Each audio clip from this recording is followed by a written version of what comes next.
I've been thinking about this for a while and trying to formulate my thoughts into something cohesive in response to the accusation that President Obama blew up the oil rig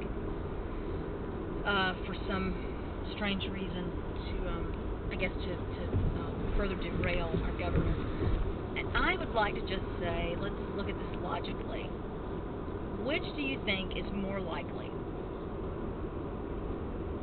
A secret Muslim African-born president with a fake birth certificate who was planted in this country 50 some odd years ago to be a future destroyer of our country has finally hatched his dastardly plan to blow up our oil rigs, or perhaps a really large company that stood to gain billions upon billions of dollars for their stockholders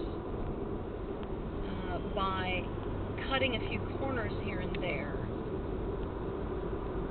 probably did so, resulting in a terrible accident. Which do you think sounds more logical?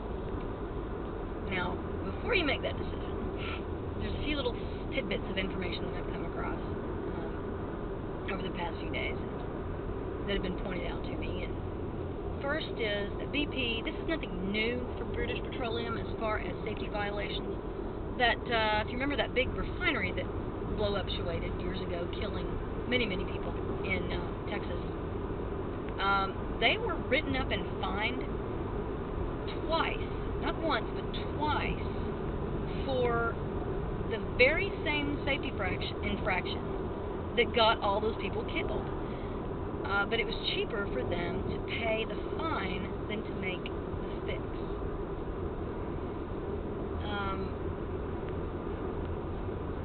So fast forward to present, and they lobby successfully to drill off the coast of Louisiana with this rig built by a Swedish or Swiss company, I can't remember if they're something with a SWA, called Transocean.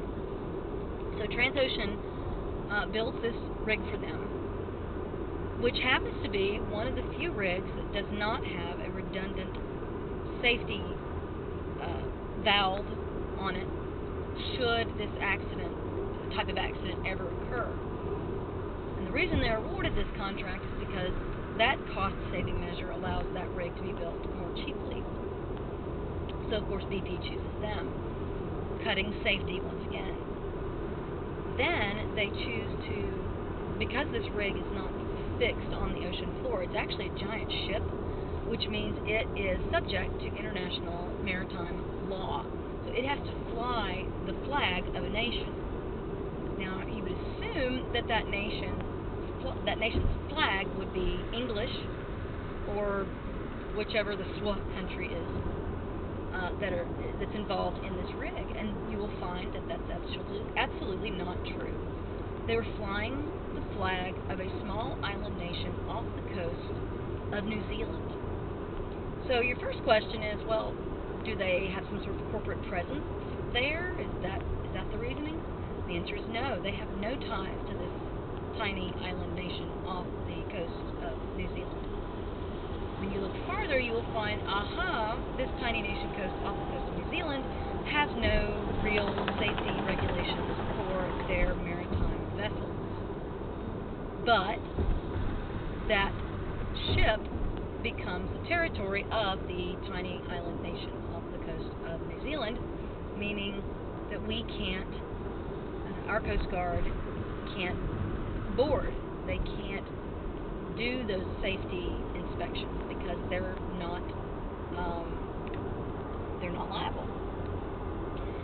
So you add these things together, and that, to me, looks like a deliberate attempt to obfuscate their safety on this rig.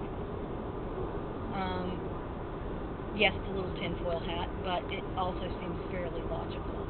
I will say it seems a little more logical than a secret Muslim president who has been implanted in this White House destroy the world.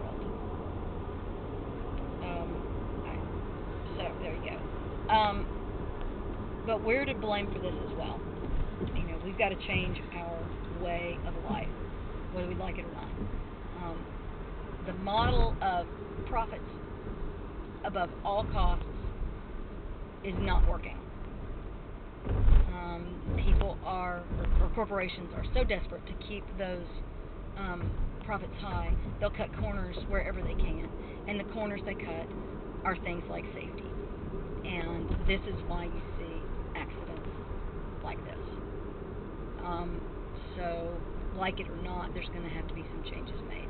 But then again, that may be the argument. People say, well, that's why Obama blew it up on purpose, so that he could make these changes. I don't know. It does not seem logical to me.